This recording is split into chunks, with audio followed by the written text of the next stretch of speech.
کوشش T V کے تمام دیکھنے اور سننے والے ناظرین کو السلام علیکم۔ ناظرین گرامی، آج کی ویڈیو میں ہم جانیں گے کہ کیوں آپ صلی اللہ علیہ وسلم نے اپنے لشکر کو جو طائف پر حملہ آور ہونے جا رہا تھا سیدھے اور آسان رستے سے لے جانے کے بجائے ایک لمبے اور دشوار گزار رستے سے لے جانے کا فیصلہ کیا، اور قبیلہ ثقیف نے اپنے شہر کو مسلمانوں سے بچانے کے لیے کیا جنگی حکمت عملی اپنائی، اور کیسے حضرت ابو بکر صدیق رضی اللہ تعالیٰ عنہ کے بیٹے اس جنگ میں شہید ہوئے، کیسے حضرت سلمان فارسی رضی اللہ تعالیٰ عنہ نے اپنی جنگ حکمت عملی سے سب کو حیران کر دیا، اور مسلمانوں کی کس چیز نے بنو ثقیف پر اتنا خوف طاری کر دیا کہ وہ مسلمانوں کے مقابلے میں آ کر لڑنے کی ہمت ہی نہ کر سکے۔ آخر کیوں مسلمانوں نے اپنا محاصرہ اٹھا کر واپس جانے کا فیصلہ کیا، اور کیوں آپ صلی اللہ علیہ وسلم نے جنگ حنین کا مال غنیمت بنو حوازن کو واپس کر دیا، اور مالک بن عوف نے کیسے اسلام قبول کیا، اور کیوں مسلمانوں نے سخت اور شدید گرمی میں تپتے اور سلگتے صحرا میں ایک لمبا سفر طے کیا، اور کیسے حضرت خالد بن ولید رضی اللہ تعالیٰ عنہ نے آپ صلی اللہ علیہ وسلم کے ایک حکم پر خود کو ناقابل تسخیر سمجھے جانے والے بادشاہ کو زیر کر کے زندہ آپ صلی اللہ علیہ وسلم کے قدموں میں لا کھڑا کیا۔ قاصدوں نے مالک بن عوف کو، جو بنو ثقیف کا سردار تھا، بالکل صحیح اطلاع دی تھی کہ طائف کے رستے پر مسلمانوں کا نام و نشان نظر نہیں آتا، لیکن مسلمان سیلاب کی طرح طائف کی طرف بڑھے چلے آ رہے تھے۔ انہوں نے رسول اکرم صلی اللہ علیہ وسلم کے حکم سے رستہ بدل لیا تھا۔ بدلا ہوا رستہ بہت لمبا تھا، لیکن رسول اکرم صلی اللہ علیہ وسلم نے اتنا لمبا رستہ اختیار کرنے کا فیصلہ اس لیے کیا تھا کہ چھوٹا رستہ پہاڑیوں اور چٹانوں میں سے گزرتا تھا، اور اس میں کھڈ نالے بھی تھے۔ رسول اکرم صلی اللہ علیہ وسلم نے اپنے سالاروں سے کہا تھا کہ حنین کے پہلے تجربے کو نہ بھولو۔ مالک بن عوف بڑا کایا جنگجو ہے۔ آپ صلی اللہ علیہ وسلم نے فرمایا کہ طائف تک کا تمام علاقہ گھات کے لیے موزوں ہے۔ مالک بن عوف ویسے ہی گھات لگا سکتا ہے جیسی گھات میں اس نے خالد بن ولید رضی اللہ تعالیٰ عنہ کو تیروں سے چھلنی کر دیا تھا۔ رسول اکرم صلی اللہ علیہ وسلم نے جو رستہ طائف تک پہنچنے کے لیے اختیار کیا تھا وہ وادی الملح میں سے گزرتا تھا، اور وہ وادی القران میں داخل ہوتا تھا۔ آپ صلی اللہ علیہ وسلم اپنے لشکر کو وادی القران میں سے گزارنے کی بجائے طائف کے شمال مغرب میں 7 میل دور لے کر نکل گئے، اور نخیف اور سویرا کے علاقے میں داخل ہو گئے۔ یہ علاقہ نشیب و فراز کا تھا، اور اس میں پہاڑیوں اور چٹانیں نہ ہونے کے برابر تھیں۔ مجاہدین کا یہ لشکر طائف کے گرد و نواح میں اس سمت سے پہنچا جو طائف والوں کے وہم و گمان میں بھی نہیں تھی۔ مجاہدین اسلام کا کوچ بڑا ہی تیز تھا۔ ہر اول میں بنو سلیم تھے، جن کے کمانڈر خالد بن ولید رضی اللہ تعالیٰ عنہ تھے۔ توقعات کے عین مطابق طائف تک دشمن کہیں بھی نظر نہ آئے۔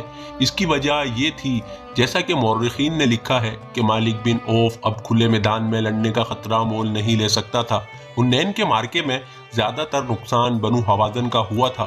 قبیلہ ثقیف لڑا تھا، لیکن جو ٹکر بنو حوازن نے لی تھی وہ بنو ثقیف کو لینے کا موقع نہیں ملا تھا۔ پھر بھی ثقیف پسپا ہو آئے تھے۔ رسول اکرم صلی اللہ علیہ وسلم اس خطرے سے بے خبر نہیں تھے کہ اہل ثقیف تازہ دم ہے، اور وہ اپنے شہر کے دفاع میں لمبے عرصے تک لڑیں گے۔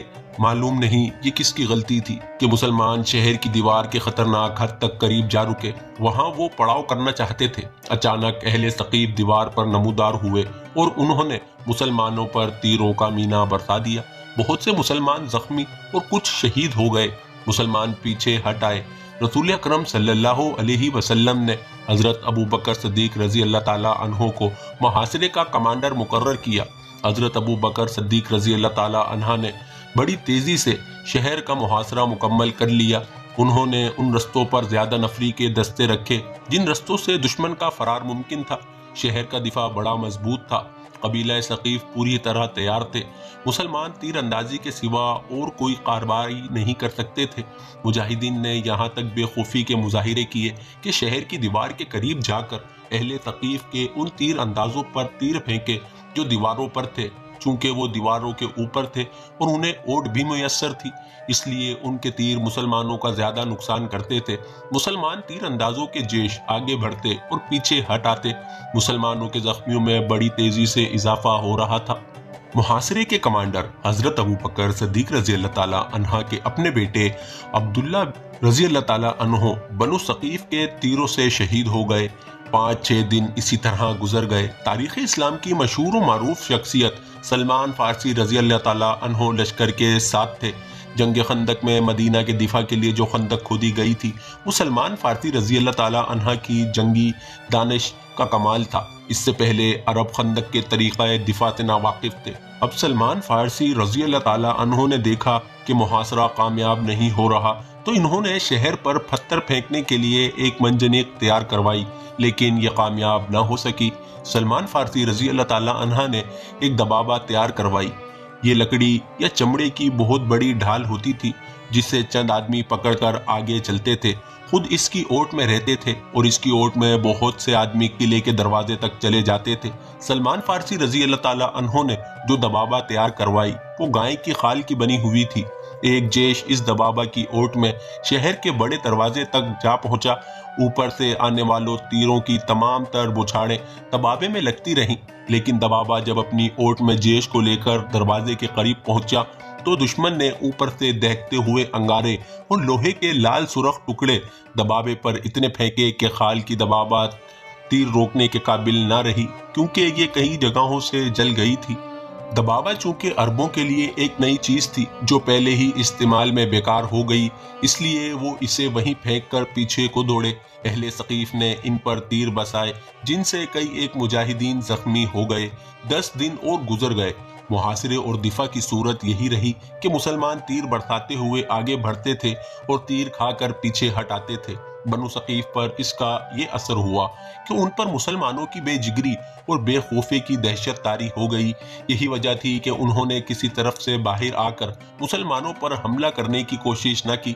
ایک روز رسول اکرم صلی اللہ علیہ وسلم نے اپنے سالاروں کو اکٹھا کیا اور انہیں بتایا کہ محاصرے کی کامیابی کی کوئی صورت نظر نہیں آتی۔ آپ صلی اللہ علیہ وسلم نے سالاروں سے مشورہ طلب کیا کہ کیا کیا جائے۔ حضرت ابو بکر صدیق رضی اللہ تعالیٰ عنہ اور حضرت عمر فاروق رضی اللہ تعالیٰ عنہ نے کہا کہ محاصرہ اٹھا لیا جائے اور مکہ کو کوچ کا حکم دیا جائے۔ خود رسول اکرم صلی اللہ علیہ وسلم محاصرہ اٹھانے کے حق میں تھے، جس کی وجہ یہ تھی کہ مکہ کے انتظامات آپ صلی اللہ علیہ وسلم کی توجہ کے محتاج تھے۔ مکہ چند ہی دن پہلے فتح کیا گیا تھا۔ خطرہ تھا کہ طائف کا محاصرہ طول پکڑ گیا تو مکہ میں دشمن کو سر اٹھانے کا موقع مل جائے گا۔ صلاح مشورہ کے بعد محاصرہ اٹھا لیا گیا۔ محاصرہ اٹھانے کا اثر اہل ثقیف پر کچھ اور ہونا چاہیے تھا، لیکن اس پر اس کا قسم کا خوف طاری ہو گیا کہ مسلمان جو اب جا رہے ہیں معلوم نہیں کس وقت لوٹ آئیں اور شہر پر یلغار کر کے شہر کی اینٹ سے اینٹ بجا دیں۔ خود مالک بن عوف کی سوچ میں انقلاب آ چکا تھا۔ کہان کی جھوٹی پیشن گوئی اور مارکہ حنین میں مسلمانوں کی ضربہ کاری نے اسے اپنے عقیدوں پر نظر ثانی کے لیے مجبور کر دیا تھا۔ مسلمان محاصرہ اٹھانے کے بعد جرعانہ کے مقام پر پہنچے، جہاں رسول اکرم صلی اللہ علیہ وسلم نے مال غنیمت اکٹھا کرنے کا حکم دیا تھا۔ اس مال غنیمت میں 6000 عورتیں اور بچے تھے اور ہزاراں اونٹ اور بھیڑ بکریاں بھی تھی۔ فوجی ساز و سامان کا انبار تھا۔ رسول اکرم صلی اللہ علیہ وسلم نے دشمن کی عورتوں، بچوں اور جانوروں کو اپنے لشکر میں تقسیم کر دیا۔ مجاہدین کا لشکر جرعانہ سے ابھی چلا نہ تھا کہ قبیلہ ہوازن کے چند ایک سردار رسول اکرم صلی اللہ علیہ وسلم کے حضور پہنچے اور یہ اعلان کیا کہ ہوازن کے تمام تر قبیلے نے اسلام قبول کر لیا ہے۔ اس کے ساتھ ہی ان سرداروں نے رسول اکرم صلی اللہ علیہ وسلم سے درخواست کی کہ ان کا مال غنیمت انہیں واپس دے دیا جائے۔ رسول اکرم صلی اللہ علیہ وسلم نے پوچھا کہ انہیں مال غنیمت میں سے کون سی چیز زیادہ عزیز ہے، اہل و عیال یا اموال؟ سرداروں نے کہا کہ ان کی عورتیں اور بچے انہیں واپس دے دیے جائیں اور باقی مال غنیمت مسلمان اپنے پاس رکھ لیں۔ رسول اکرم صلی اللہ علیہ وسلم نے مجاہدین کے لشکر سے کہا کہ بنو حوازن کو ان کی عورتیں اور بچے واپس کر دیے جائیں۔ تمام لشکر نے عورتیں اور بچے واپس کر دیے۔ بنو حوازن کو تو توقع ہی نہ تھی کہ رسول اکرم صلی اللہ علیہ وسلم اس قدر فیاضی کا مظاہرہ کریں گے۔ یا مجاہدین کا لشکر اپنے حصے میں آیا ہوا مال غنیمت واپس کر دے گا؟ مسلمانوں کی اس فیاضی کا اثر یہ ہوا کہ قبیلہ حوازن نے اسلام کو دل و جان سے قبول کر لیا۔ حوازن کے سردار اپنے اہل و عیال کو ساتھ لے کر چلے گئے۔ مسلمانوں کی فیاضی کے اثرات طائف کے اندر تک پہنچ گئے۔ مسلمان ابھی جرانہ میں ہی تھے کہ ایک روز مالک بن عوف مسلمانوں کی خیمہ گاہ میں آیا اور رسول اکرم صلی اللہ علیہ وسلم کے حضور پہنچ کر اسلام قبول کر لیا۔ دیوتا لات کی خدائی ہمیشہ کے لیے ختم ہو گئی۔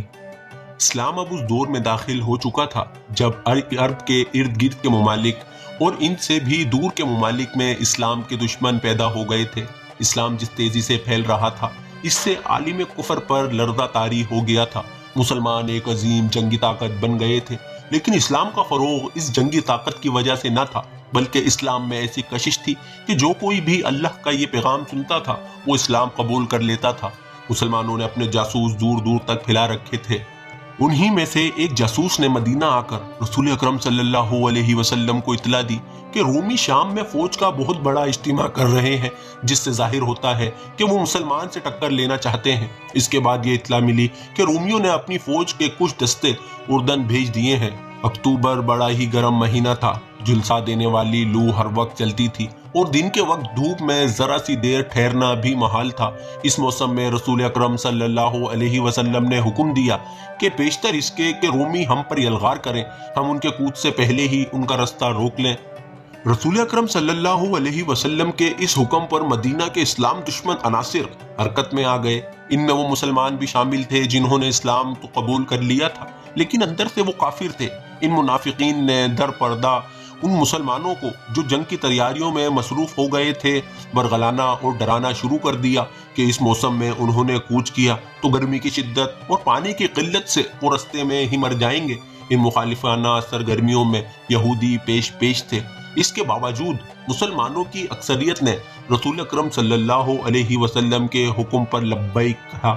رسول خدا صلی اللہ علیہ وسلم نے تیاریوں میں زیادہ وقت ضائع نہ کیا۔ اکتوبر کے آخر میں جو فوج رسول خدا صلی اللہ علیہ وسلم کی قیادت میں کوچ کے لیے تیار ہوئی، اس کی تعداد 23,000 تھی، جس میں 10,000 سوار شامل تھے۔ مجاہدین کے اس لشکر میں مدینہ کے علاوہ مکہ کے اور ان کے قبائل کے افراد بھی شامل تھے جنہوں نے سچے دل سے اسلام قبول کیا تھا۔ مجاہدین کا مقابلہ اس زمانے کے مشہور شہنشاہ ہرقل کے ساتھ تھا۔ مجاہدین اسلام کا یہ عظیم لشکر اکتوبر کے آخری ہفتے میں رسول اکرم صلی اللہ علیہ وسلم کی قیادت میں شام کی طرف کوچ کر گیا۔ تمازات آفتاب کا یہ عالم جیسے زمین شعلے اگل رہی تھی، ریت اتنی گرم کہ گھوڑوں اور اونٹوں کے پاؤں جلتے تھے۔ اس سال قحط کی کیفیت بھی پیدا ہو گئی تھی، اس لیے مجاہدین کے پاس خوراک کی کمی تھی۔ مجاہدین اس جھلسا دینے والی گرمی میں پانی نہیں پیتے تھے کہ معلوم نہیں آگے کتنی دور جا کر پانی ملے۔ تھوڑی ہی دور جا کر مجاہدین کے ہونٹ خشک ہو گئے اور ان کے حلق میں کانٹے چبھنے لگے، لیکن ان کی زبان پر اللہ کا نام تھا اور وہ ایسے عزم سے سرشار تھے جس کا اجر خدا کے ہاں محفوظ تھا۔ ایک لگن تھی، ایک جذبہ تھا کہ مجاہدین زمین و آسمان کے اگلتے ہوئے شعلوں کا منہ چڑھاتے چلے جا رہے تھے۔ تقریباً 14 روز بعد یہ لشکر شام کی سرحد کے ساتھ تبوک کے مقام پر پہنچ گیا۔ مورخین لکھتے ہیں کہ اچھے اور خوشگوار موسم میں مدینے سے تبوک کا سفر 14 دنوں کا تھا، جسے اس وقت کے مسافروں کی زبان میں 14 منزلیں کہا جاتا تھا۔ بعض مورخین نے 14 منزلوں کو 14 دن کہا ہے۔ تبوک میں ایک جاسوس نے اطلاع دی کہ رومیوں کے جو دستے اردن میں آئے تھے وہ اس وقت دمشق میں ہیں۔ رسول اکرم صلی اللہ علیہ وسلم نے لشکر کو تبوک میں خیمہ زن ہونے کا حکم دیا اور تمام سالاروں کو صلاح مشورے کے لیے طلب کیا۔ سب کو یہی توقع تھی کہ تبوک سے کوچ کا حکم ملے گا اور دمشق میں یا دمشق سے کچھ دور رومیوں کے ساتھ فیصلہ کن معرکہ ہوگا۔ رسول اکرم صلی اللہ علیہ وسلم نے اپنے اصول کے مطابق سب سے مشورے طلب کیے۔ ہر تالار نے یہ ذہن میں رکھ کر رومیوں سے جنگ ہوگی مشورے دیے، لیکن رسول اکرم صلی اللہ علیہ وسلم نے یہ کہہ کر سب کو حیرت میں ڈال دیا کہ تبوک سے آگے کوچ نہیں ہوگا۔ مورخین لکھتے ہیں کہ رسول خدا صلی اللہ علیہ وسلم کے اس فیصلے میں کہ آگے نہیں بڑھا جائے گا بہت بڑی جنگی دانش تھی۔ آپ صلی اللہ علیہ وسلم نے مدینے میں ہی کہہ دیا تھا کہ رومیوں کا راستہ روکا جائے گا۔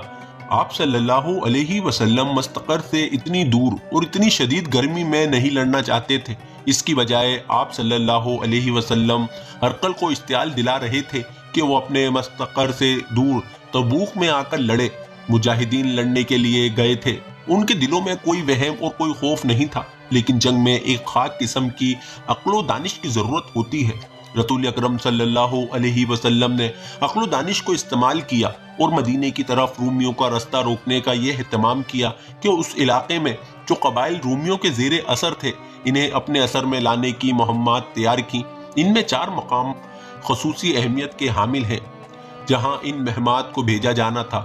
ان میں ایک تو عقبہ تھا جو اس دور میں ایلا کہلاتا تھا، دوسرا مقام مقنانہ، تیسرا ازروح اور چوتھا جربہ تھا۔ رسول اکرم صلی اللہ علیہ وسلم نے ان تمام قبائل کے ساتھ جنگ کرنے کی بجائے دوستی کے معاہدے کی شرائط بھیجی، جن میں ایک یہ بھی تھی کہ ان قبائل کے جو لوگ اسلام قبول نہیں کریں گے انہیں ان کی مرضی کے خلاف جنگ میں نہیں لے جایا جائے گا۔ دوسری شرط یہ تھی کہ ان پر کوئی بھی حملہ کرے گا تو مسلمان ان کے دفاع کو اپنی ذمہ داری سمجھیں گے، اس کے بدلے میں اسلامی حکومت ان سے جزیہ وصول کرے گی۔ سب سے پہلے ایلا کے فرما روا یوحنا نے خود آ کر رسول اکرم صلی اللہ علیہ وسلم کی دوستی کی پیشکش قبول کی اور جزیہ کی باقاعدہ ادائیگی کی شرط بھی قبول کر لی۔ اس کے فوراً بعد 2 اور طاقتور قبیلوں نے بھی مسلمانوں کے ساتھ دوستی کا معاہدہ کر لیا اور جزیہ کی شرط بھی مان لی۔ الجوف ایک مقام ہے جو اس دور میں دومت الجندل کہلاتا تھا۔ یہ بڑے ہی خوفناک صحرا میں واقع تھا۔ اس زمانے کی تحریروں سے پتہ چلتا ہے کہ اس مقام کے ارد گرد ایسے ریتیلے ٹیلے اور نشیب و فراز تھے کہ انہیں ناقابل تسخیر سمجھا جاتا تھا۔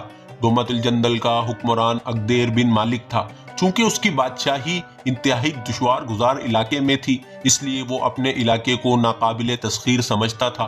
رسول اکرم صلی اللہ علیہ وسلم نے جو وفد عقدیر بن مالک کے پاس بھیجا تھا وہ یہ جواب لے کر آیا کہ عقدیر نے نہ دوستی قبول کی ہے نہ وہ جزیہ دینے پر آمادہ ہوا ہے، بلکہ اس نے اعلانیہ کہا ہے کہ مسلمانوں کو وہ اپنا دشمن سمجھتا ہے اور وہ اسلام کی بیج کنی میں کوئی کسر اٹھا نہیں رکھے گا۔ رسول اکرم صلی اللہ علیہ وسلم نے خالد بن ولید رضی اللہ تعالیٰ عنہ کو بلایا اور انہیں کہا کہ وہ 400 سوار اپنے ساتھ لیں اور عقدیر بن مالک کو زندہ پکڑ لائیں۔ عقدیر بن مالک اپنے دربار میں اونچی مسند پر بیٹھا تھا، اس کے پیچھے 2 نیم برہنہ لڑکیاں کھڑی مورچل ہلا رہی تھی۔ عقدیر بن مالک کے چہرے پر وہی رعونیت تھی جو روایتی بادشاہوں کے چہروں پر ہوا کرتی تھی۔ اے ابن مالک، اس کے بوڑھے وزیر نے جو اس کی فوج کا سالار بھی تھا اٹھا اور کہا، تیری بادشاہی کو کبھی زوال نہ آئے، کیا تجھے پتہ نہیں چلا کہ ایلا اور دوسرے قبیلوں نے مدینہ کے مسلمانوں کی دوستی قبول کر لی ہے؟ آج دوستی قبول کی ہے تو کل قبیلہ قریش کے محمد صلی اللہ علیہ وسلم کے مذہب کو بھی قبول کر لیں گے۔ کیا ہمارا بزرگ وزیر ہمیں یہ مشورہ دینا چاہتا ہے کہ ہم بھی مسلمانوں کے آگے گھٹنے ٹیک دیں؟ عقدیر بن مالک نے کہا، ہم ایسا کوئی مشورہ قبول نہیں کریں گے۔ نہیں ابن مالک، بوڑھے وزیر نے کہا، میری عمر نے جو مجھے دکھایا ہے وہ تو نے ابھی نہیں دیکھا۔ میں مانتا ہوں کہ تو مسلمانوں کا سب سے بڑا دشمن ہے، لیکن میں دیکھ رہا ہوں کہ تو اپنے دشمن کو اتنا حقیر سمجھ رہا ہے کہ تو یہ بھی نہیں سوچ رہا کہ مسلمانوں نے حملہ کر دیا تو ہماری اور تمہاری بادشاہی کو کس طرح بچا سکیں گے۔ صلیب مقدس کی قسم، عقدیر بن مالک نے کہا، ہمارے ارد گرد جو علاقہ ہے وہ ہماری بادشاہی کو بچائے گا۔ میرے اس خوفناک صحرا کی ریت مسلمانوں کا خون چوس لے گی۔ ریت اور مٹی کے جو ٹیلے دومت الجندل کے ارد گرد کھڑے ہیں یہ خدا نے میرے سنتری کھڑے کر رکھے ہیں، ہم پر کوئی فتح نہیں پا سکتا۔ اس وقت خالد بن ولید رضی اللہ تعالیٰ عنہ اپنے 400 سواروں کے ساتھ آدھا رستہ طے کر چکے تھے۔ اگلے روز وہ اس صحرا میں داخل ہو گئے جسے مورخوں نے بھی ناقابل تسخیر لکھا ہے۔ مجاہدین کے چہرے ریت کی مانند خشک ہو گئے تھے، گھوڑوں کی چال بتا رہی تھی کہ یہ مسافت اور پیاس ان کی برداشت سے باہر ہوتی جا رہی ہے، لیکن خالد بن ولید رضی اللہ تعالیٰ عنہ کی قیادت مجاہدین کے دلوں میں نئی روح پھونک دیتی تھی۔ دومت الجندل اچھا خاصا شہر تھا، اس کے ارد گرد دیوار تھی۔ خالد بن ولید رضی اللہ تعالیٰ عنہ اس کے قریب پہنچ گئے اور اپنے سواروں کو ایک وسیع نشیب میں چھپا دیا۔ مجاہدین کی جسمانی کیفیت ایسی تھی کہ انہیں کم از کم 1 دن اور 1 رات آرام کرنے کی ضرورت تھی، لیکن خالد بن ولید رضی اللہ تعالیٰ عنہ نے اپنے سواروں کو تیاری کی حالت میں رکھا۔ سورج غروب ہو گیا، پھر رات گہری ہونے لگی، چاند پوری آب و تاب سے چمکنے لگا، صحرا کی چاندنی بڑی شفاف ہو گئی۔ خالد بن ولید رضی اللہ تعالیٰ عنہ اپنے ایک آدمی کو ساتھ لے کر شہر کی دیوار کی طرف چل پڑے۔ وہ جائزہ لینا چاہتے تھے کہ شہر کا محاصرہ کیا جائے، جس کے لیے 400 سوار کافی نہیں تھے۔ زیادہ سے زیادہ یہ کہا جا سکتا تھا کہ شہر کی ناکہ بندی کر دی جائے۔ دوسری صورت یلغار کی تھی۔ خالد رضی اللہ تعالیٰ عنہ دیوار کے دروازے سے خاصا پیچھے ایک اوٹ میں بیٹھ گئے۔ چاندنی اتنی صاف تھی کہ دیوار کے اوپر سے خالد رضی اللہ تعالیٰ عنہ نظر آ سکتے تھے۔ شہر کا بڑا دروازہ کھلا۔ خالد رضی اللہ تعالیٰ عنہ سمجھے کہ عقدیر فوج لے کر باہر آ رہا ہے اور وہ ان پر حملہ کرے گا، لیکن عقدیر کے پیچھے چند سوار باہر نکلے اور دروازہ بند ہو گیا۔ خالد رضی اللہ تعالیٰ عنہ کو یاد آیا کہ تبوک سے روانگی کے وقت رسول اکرم صلی اللہ علیہ وسلم نے انہیں کہا تھا، عقدیر تمہیں شاید شکار کھیلتا ہوا ملے گا۔ عقدیر بن مالک کے متعلق مشہور تھا کہ وہ جیسے شکار کھیلنے کے لیے ہی پیدا ہوا تھا۔ صحرا میں شکار رات کو ملا کرتے تھے، کیونکہ دن کے وقت جانور دبکے چھپے رہتے تھے۔ پورے چاند کی رات بڑے شکار کے لیے موزوں سمجھی جاتی تھی۔ یہ رسول اکرم صلی اللہ علیہ وسلم کی انٹیلیجنس کا کمال تھا کہ آپ صلی اللہ علیہ وسلم نے دشمن کی عادات اور خصلتوں کا بھی پتہ چلا لیا تھا، اور آپ صلی اللہ علیہ وسلم نے خالد رضی اللہ تعالیٰ عنہ کو عقدیر کے متعلق پوری معلومات دے دی تھی۔ خالد رضی اللہ تعالیٰ عنہ نے جب دیکھا کہ عقدیر بن مالک چند ایک سواروں کے ساتھ باہر آیا ہے تو انہوں نے اس کا انداز کا پوری طرح جائزہ لیا۔ خالد رضی اللہ تعالیٰ عنہ سمجھ گئے کہ عقدیر کو معلوم ہی نہیں ہو سکا کہ 400 مسلمان سوار اس کے شہر کے قریب پہنچ گئے ہیں اور وہ شکار کھیلنے جا رہا ہے۔ خالد رضی اللہ تعالیٰ عنہ اپنے آدمی کے ساتھ رینگتے سرکتے پیچھے آئے۔ جب عقدیر اپنے سواروں کے ساتھ نظروں سے اوجھل ہو گیا تو خالد رضی اللہ تعالیٰ عنہ دوڑ کر اپنے سواروں تک پہنچ گئے۔ انہوں نے کچھ سوار منتخب کیے۔ اپنے تمام سواروں کو انہوں نے تیاری کی حالت میں رکھا ہوا تھا۔ وہ سواروں کے ایک جیش کو اپنی قیادت میں اس طرف لے گئے جدھر عقدیر گیا تھا۔ خالد رضی اللہ تعالیٰ عنہ نے یہ خیال رکھا کہ عقدیر شہر سے اتنا آگے چلا جائے کہ جب اس پر حملہ ہو تو شہر تک اس کی آواز بھی نہ پہنچ سکے۔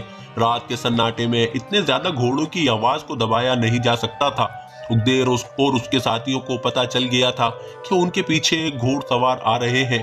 عقدیر کا بھائی حسن بھی اس کے ساتھ تھا۔ اس نے کہا کہ وہ جا کے دیکھتا ہے کہ یہ کون ہے۔ اس نے اپنا گھوڑا پیچھے کو موڑا ہی تھا کہ خالد رضی اللہ تعالیٰ عنہ نے اپنے سواروں کو ہلہ بولنے کا حکم دے دیا۔ عقدیر کو خالد رضی اللہ تعالیٰ عنہ اور ان کے سواروں کی للکار سے پتہ چلا کہ یہ مسلمان ہیں۔ حسان نے برچھی سے مقابلہ کرنے کی کوشش کی لیکن وہ مارا گیا۔ عقدیر اپنے سواروں سے ذرا الگ تھا۔ خالد رضی اللہ تعالیٰ عنہ نے اپنے گھوڑے کو ایڑ لگائی اور رخ عقدیر کی طرف کر لیا۔ عقدیر بن مالک ایسا بکھلایا کہ خالد رضی اللہ تعالیٰ عنہ پر وار کرنے کی بجائے اس نے رستے سے ہٹنے کی کوشش کی۔ خالد رضی اللہ تعالیٰ عنہ نے اس پر کسی ہتھیار سے وار نہ کیا، نہ گھوڑے کی رفتار کم کی۔ انہوں نے گھوڑا عقدیر کے گھوڑے کے قریب سے گزارا اور بازو عقدیر کی کمر میں ڈال کر اسے اس کے گھوڑے سے اٹھا لیا۔